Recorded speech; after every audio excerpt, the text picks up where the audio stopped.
हरे कृष्णा, राधे राधे। स्वागत है आप सभी का गोविंद भजन चैनल पर। आज के इस वीडियो में हम सुनेंगे बृहस्पतिवार की व्रत कथा। तो चलिए कथा शुरू करते हैं। प्राचीन समय की बात है, एक नगर में बड़ा व्यापारी रहता था। वह जहाजों में माल लदवा कर दूसरे देशों में भेजा करता था। वह जिस प्रकार अधिक धन कमाता था, उसी प्रकार दिल खोलकर दान भी करता था। परंतु उसकी पत्नी अत्यंत कंजूस थी। वह किसी को एक दमड़ी भी देने नहीं देती थी। एक बार सेठ जब दूसरे देश में व्यापार करने गया तो पीछे से बृहस्पति देव ने साधु वेश में उसकी पत्नी से भिक्षा मांगी। व्यापारी की पत्नी बृहस्पति देव से बोली, हे साधु महाराज, मैं इस दान पुण्य से तंग आ गई हूँ। आप कोई ऐसा उपाय बताए जिससे मेरा सारा धन नष्ट हो जाए और मैं आराम से रह सकूं। मैं ये धन दान धर्म में लुटता हुआ नहीं देख सकती। बृहस्पति देव ने कहा, देवी तुम बड़ी विचित्र हो। संतान और धन से क्या कोई दुखी होता है? अगर अधिक धन है तो इसे शुभ कार्यों में लगाओ। कुंवारी कन्याओं का विवाह करवाओ, विद्यालय और बाग बगीचों का निर्माण करवाओ। ऐसे पुण्य कार्य करने से तुम्हारा लोक और परलोक सार्थक हो जाएगा। परंतु साधु के इन बातों से व्यापारी की पत्नी को खुशी नहीं हुई। उसने कहा, मुझे ऐसी धन की आवश्यकता नहीं है जिसे मैं दान में दूं। तब बृहस्पति देव बोले, यदि तुम्हारी यही इच्छा है तो तुम एक उपाय करना। शांत बृहस्पतिवार घर को गोबर से लीपना, अपने केशों को पीली मिट्टी से धोना, केशों को धोते समय स्नान करना, व्यापारी से कहना हजामत बनवाए, भोजन में मांस मदिरा खाना, अपने घर में कपड़े धोना। ऐसा करने से तुम्हारा सारा धन नष्ट हो जाएगा। इतना कहकर बृहस्पति देव अंतर्ध्यान हो गए। व्यापारी की पत्नी ने बृहस्पति देव के कहे अनुसार 7 बृहस्पतिवार तक वैसा ही करने का निश्चय किया। केवल 3 बृहस्पतिवार ही बीते थे कि उसकी समस्त धन संपत्ति नष्ट हो गई और वह परलोक सिधार गई। जब व्यापारी वापस आया तो उसने देखा कि उसका सब कुछ नष्ट हो चुका है। उस व्यापारी ने अपनी पुत्री को सांत्वना दी और दूसरे नगर में जाकर बस गए। वहां वे जंगल से लकड़ी काट कर लाता और शहर में बेचता। इस तरह वह अपना जीवन व्यतीत करने लगा। उसकी पुत्री ने दही खाने की इच्छा प्रकट की, लेकिन व्यापारी के पास दही खरीदने के पैसे नहीं थे। वह अपनी पुत्री को आश्वासन देकर जंगल में लकड़ी काटने चला गया। वहाँ एक पेड़ के नीचे बैठकर अपनी दशा पर विचार करने लगा। उस दिन बृहस्पतिवार था। तभी वहाँ पर बृहस्पति देव साधु के रूप में सेठ के पास आए। बोले, हे मनुष्य, तू इस जंगल में किस चिंता में बैठा है? तब व्यापारी बोला, हे महाराज, आप सब कुछ जानते हैं। इतना कहकर व्यापारी अपनी कहानी सुनाकर रो पड़ा। बृहस्पति देव बोले, देखो बेटा, तुम्हारी पत्नी ने बृहस्पति देव का अपमान किया था, इसी कारण तुम्हारा यह हाल हुआ है। लेकिन अब तुम किसी प्रकार की चिंता मत करो। तुम बृहस्पतिवार के दिन बृहस्पति देव का व्रत करो। 2 पैसे के चने और गुड़ लेकर जल के लोटे में शक्कर डालकर वह चरणामत और प्रसाद अपने परिवार के सदस्यों और कथा सुनने वालों में बांटो। स्वयं भी प्रसाद और चरणामत लो, भगवान तुम्हारा अवश्य कल्याण करेंगे। साधु की ये बात सुनकर व्यापारी बोला, महाराज, मुझे तो इतना भी नहीं बचता कि मैं अपनी पुत्री को दही लाकर दे सकूं। इस पर साधु महाराज बोले, तुम शहर में लकड़ियां बेचने जाना, जिससे तुम्हें लकड़ियों के दाम पहले से चौगुने मिलेंगे, जिससे तुम्हारे सारे कार्य सिद्ध हो जाएंगे। लकड़हारे ने लकड़ियां काटी और शहर में बेचने चल पड़ा। उसकी लकड़ियां अच्छे दाम में बिक गई, जिससे उसने अपनी पुत्री के लिए दही लिया और बृहस्पतिवार की कथा हेतु चना गुड़ लेकर कथा की। प्रसाद बांटकर स्वयं भी खाया। उसी दिन से उसकी सभी कठिनाइयां दूर होने लगी। अगले बृहस्पतिवार को वह कथा करना भूल गया। अगले दिन वहां के राजा ने एक बड़े यज्ञ का आयोजन कर पूरे नगर के लोगों को भोजन के लिए आमंत्रित किया। राजा की आज्ञा सुनकर पूरा नगर राजा के महल में भोजन करने गया, लेकिन व्यापारी व उसकी पुत्री तनिक विलंब से पहुंचे। अतः उन दोनों को राजा ने महल में ले जाकर भोजन करवाया। जब दोनों लौटकर आने लगे तब रानी ने देखा कि उसका खूंटी पर टंगा हार गायब है। रानी को व्यापारी और उसकी पुत्री पर संदेह हुआ कि हार उन्होंने ही चुराया है। राजा की आज्ञा से उन दोनों को कारावास की कोठरी में डाल दिया गया। दोनों अत्यंत दुखी हुए। वहां उन्होंने बृहस्पति देवता का स्मरण किया। बृहस्पति देव ने वहां प्रकट होकर व्यापारी को उसकी भूल से अवगत करवाया। उन्हें सलाह दी कि बृहस्पतिवार के दिन कैद खाने के दरवाजे पर 2 पैसे मिलेंगे, तुम उससे चने और गुड़ खरीदना, विधि पूर्वक बृहस्पति देवता का पूजन करना, व्रत करना, तुम्हारे सब दुख दूर हो जाएंगे। बृहस्पतिवार को कैद खाने के द्वार पर उन्हें 2 पैसे मिले। बाहर सड़क पर एक स्त्री जा रही थी। व्यापारी ने उसे बुलाकर गुड़ और चने लाने को कहा। इस पर वह स्त्री बोली, मैं अपनी बहू के लिए गहने लेने जा रही हूँ, मेरे पास समय नहीं है। इतना कहकर वह चली गई। थोड़ी देर बाद वहाँ एक और स्त्री निकली। व्यापारी ने उसे बुलाकर कहा, हे बहन, मुझे बृहस्पतिवार की कथा करनी है, तुम मुझे 2 पैसे का गुड़ और चना ला दो। बृहस्पति देव का नाम सुनकर वह स्त्री बोली, भाई मैं तुम्हें अभी गुड़ चना ला कर देती हूँ। वैसे तो मेरा इकलौता पुत्र मर गया है, मैं उसके लिए कफन लेने जा रही थी, लेकिन मैं पहले तुम्हारा काम करूंगी। वह स्त्री बाजार से व्यापारी के लिए गुड़ चना लेकर आई, स्वयं भी बृहस्पति देव की कथा सुनी। कथा समाप्त होने के बाद वह बाजार से अपने पुत्र के लिए कफन लेने गई। घर पर लोग उसके पुत्र की लाश को शमशान ले जाने की तैयारी कर रहे थे। स्त्री बोली, मुझे अपने लड़के का मुख देख लेने दो। अपने पुत्र का मुख देखकर उस स्त्री ने उसके मुख में प्रसाद और चरणामृत डाला। प्रसाद और चरणामृत के प्रभाव से वह पुनर्जीवित हो गया। पहली स्त्री जिसने बृहस्पति देव का निरादर किया था, जब वह अपने पुत्र के विवाह हेतु वधू के लिए गहने लेकर लौटी, जैसे ही उसका पुत्र घोड़ी पर बैठा, वैसे ही घोड़ी ने ऐसी उछाल मारी कि वह घोड़े से गिरकर मर गया। यह देखकर स्त्री रो रो कर बृहस्पति देव से क्षमा याचना करने लगी। स्त्री की याचना से बृहस्पति देव साधु के वेश में वहां पहुंचकर कहने लगे, देवी, तुम्हें अधिक विलाप करने की आवश्यकता नहीं है, यह बृहस्पति देव का निरादर करने के कारण हुआ है। तुम वापस जाकर मेरे भक्त से क्षमा मांगकर कथा सुनो, तभी तुम्हारी मनोकामना पूरी होगी। जेल में जाकर उस स्त्री ने व्यापारी से माफी मांगी और कथा सुनी। कथा के उपरांत वह प्रसाद और चरणामृत लेकर अपने घर वापस आ गई।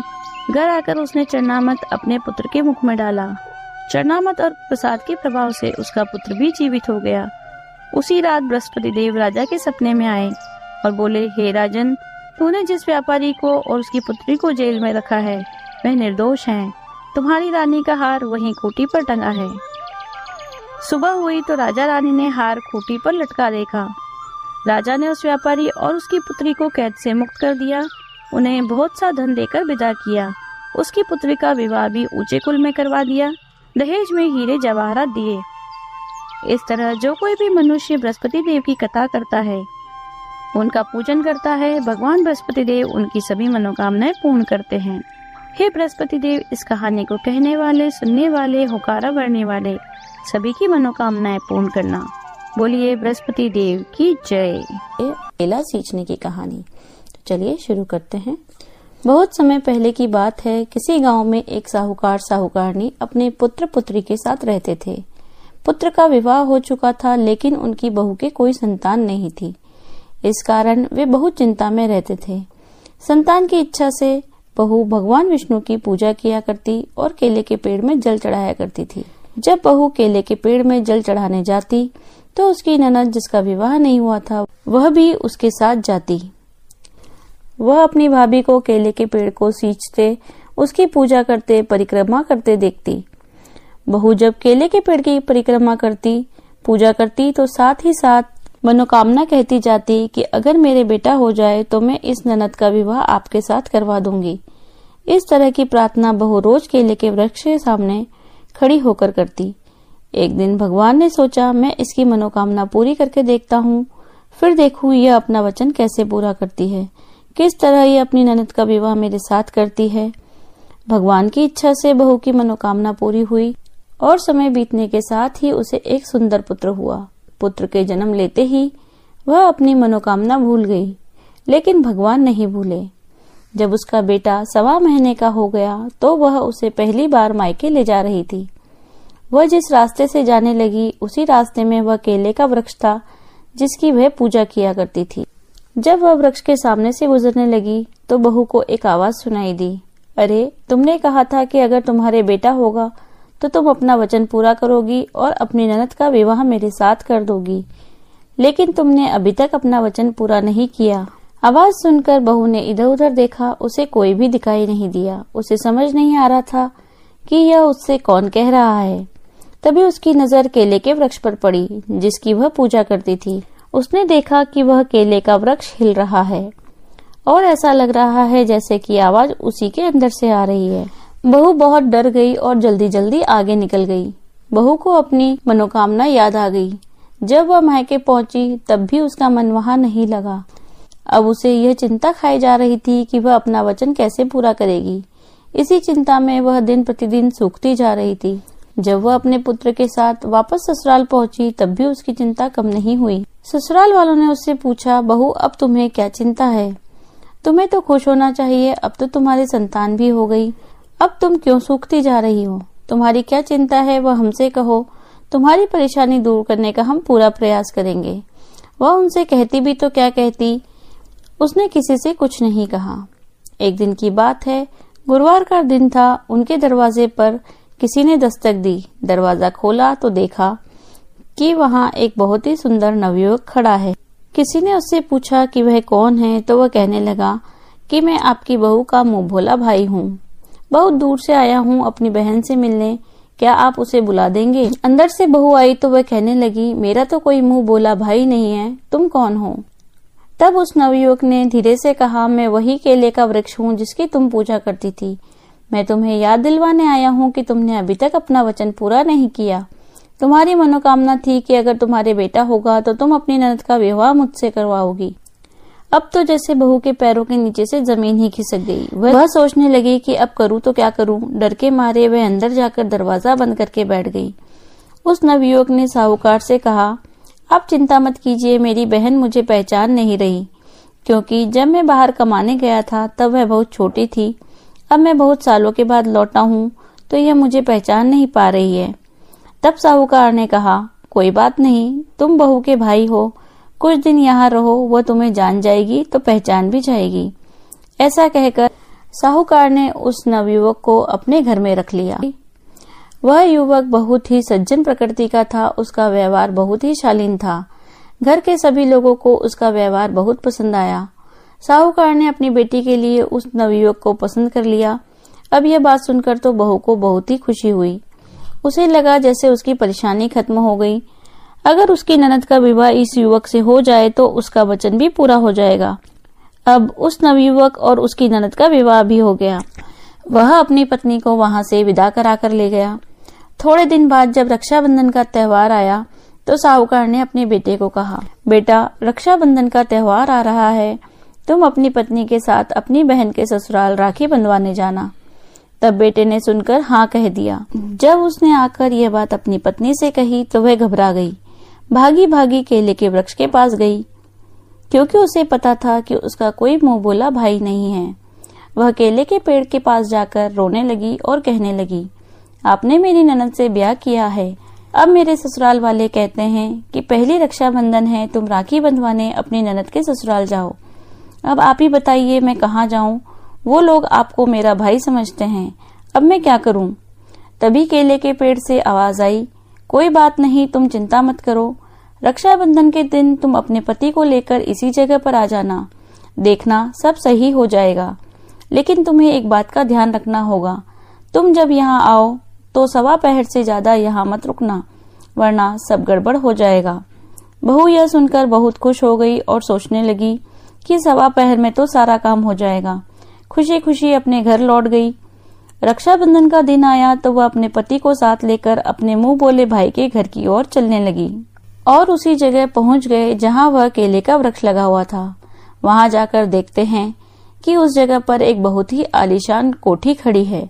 अंदर गए तो देखते हैं कि खूब ठाट बाट हो रहे हैं, खूब नौकर चाकर लगे हुए हैं। उसकी ननद खूब ठाट बाट से रह रही है। अपने भाई भाभी को आया देख वह लड़की बहुत प्रसन्न हुई और उसने प्रसन्नता से अपने भाई भाभी और भतीजे को राखी बांधी। उधर उस बहू ने भी अपने मुंह बोले भाई को राखी बांधी। जब 1.25 पहर पूरा होने वाला था तो बहू अपने पति और बच्चे को लेकर वहां से चल दी।